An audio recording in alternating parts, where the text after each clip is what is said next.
Sa gitna ng idineklarang ceasefire ng New People's Army sa Surigao del Norte na napinsala ng lindol, pinaputukan di mano ng mga rebelde ang isang grupo ng mga sundalo at volunteer na namamahagi ng relief goods. Pero mariing itinanggi ng NPA na sila ang umatake sa mga sundalong naghatid ng tulong sa mga biktima ng lindol. Live mula sa Surigao City, may report si Von Aquino. Von? Jessica, kanina nga isinama tayo ng FIVOX sa kanilang Walk the Fault at itinuro nila sa atin yung kanilang nakitang Surigao segment ng Philippine Fault na nagdulot ng 6.7 magnitude na lindol dito sa Surigao del Norte. At ngayon nandito ako, Jessica, sa Barangay Poblacion kung saan makikita nyo itong fault na narito ay nasa tabi lang ng isang bahay. Pero yung bahay na yun, Jessica, ay himalang hindi napinsala ng lindol.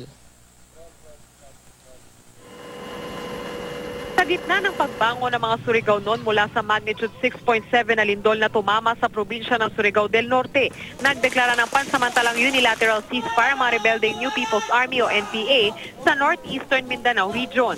Hanggang February 20 ang naturang ceasefire. Pero kagabi, pinaputukan ng di umano'y mga NPA ang 13th Infantry Battalion ng Philippine Army na may kasamang mga volunteer na namahagi ng relief goods habang tinutumbok nila ang daan Panao-Awon Bridge sa San Francisco, Surigao del Norte. Galing po kami ng Barangay Tarihatag, Malimuno. We distributed relief goods around 350 families. And on our way back, pinaputukan po kami, ma'am, nung nagbabiyahe kami sa area ng Barangay Linunggahan, San Francisco. Nakarinig kami ng mga 3 hanggang 5 putok at immediately nag-respond naman yung tropa natin ng putok rin. And salamat at wala pong casualty on our side na gobyerno o walang natala. Sinundin na ng militar ang di umano'y pag-atake.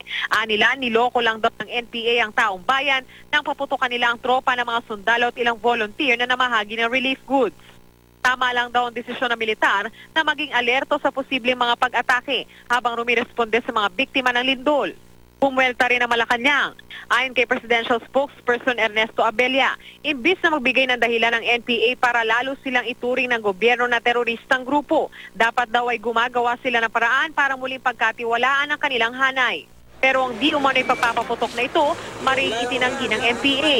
Sa panayam ng GMA News kay Kaoto, ang tagapagsalita ng Guerrilla Front 16 ng NPA, sinabi niyang hindi nila magagawang baliin ang deklarasyon nilang ceasefire. Unang-una raw, walang unit ng NPA sa Barangay Linunggaman, San Francisco. Sabotahe raw ang nangyari ayon kay Kaoto. Pwede rin daw tanungin ang mga nasa pinangyarihan.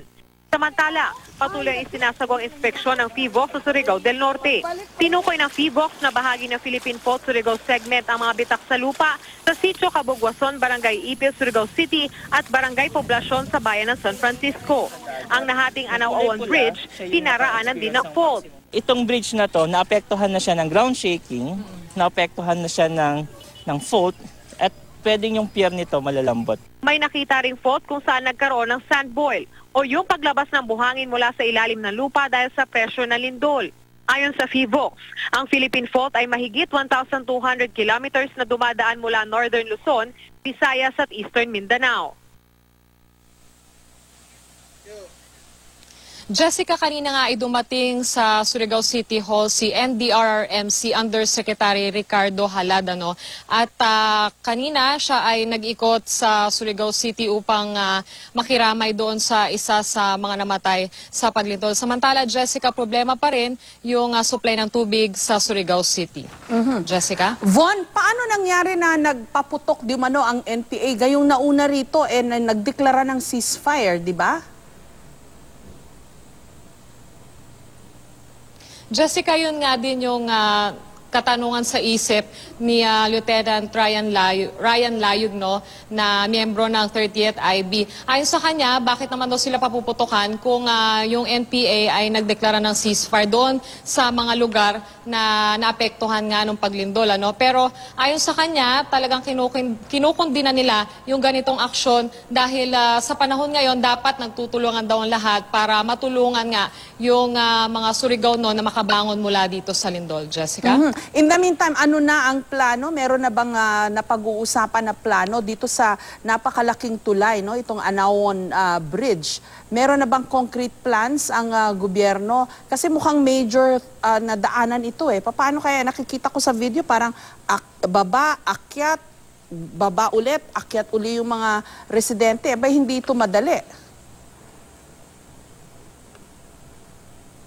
Yes, Jessica, tama ka, no? At talagang araw-araw ay nakikita natin napakarami talagang dumadaan dyan. Pero sa ngayon, Jessica, ay wala pa tayong nakikita o nare-receive na impormasyon kung ano talaga yung magiging plano dyan ng lokal na pamahalaan. Dahil ang sabi nga no FIVOX, yung fault ay merong fault dyan sa ilalim ng tulay na yan. Kaya marahil ayon sa FIVOX ay delikado na rin maglagay ng istruktura lalo na kung may fault doon nga sa ilalim ng tulay. Jessica? In the meantime, mag-iisang linggo na mula nung lumindol. Nakikita mo ba, Von, na nag-improve naman yung pagbibigay o pamamahagi ng tulong? Kasi narinig ko parang 40-something of the 50-plus barangays ng Surigao City ang nahatiran na raw ng tulong. Nakikita nyo ba yan on the ground na yung problema sa tubig, natutugunan na, yung mga residente may nakakain, maski pa paano?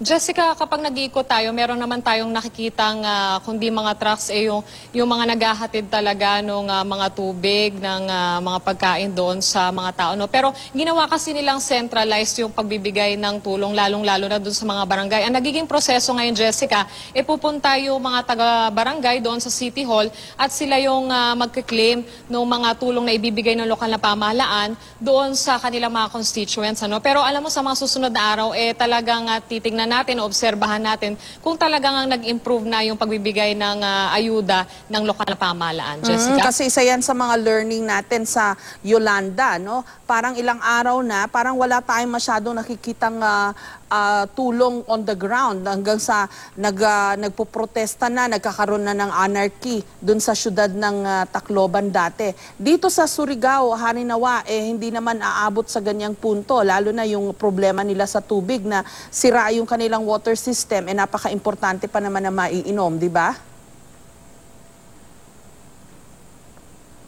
Tama ka, Jessica. No? Nung nakaraan lamang yung mga nag-evacuate doon sa Kapitolyo ay pinauwi sila sa kanilang mga barangay. No? At sinabi nung lokal na pamahalaan na ipapadala sa kanila yung doon sa kanilang barangay yung tulong na ipinapangako ng gobyerno. No?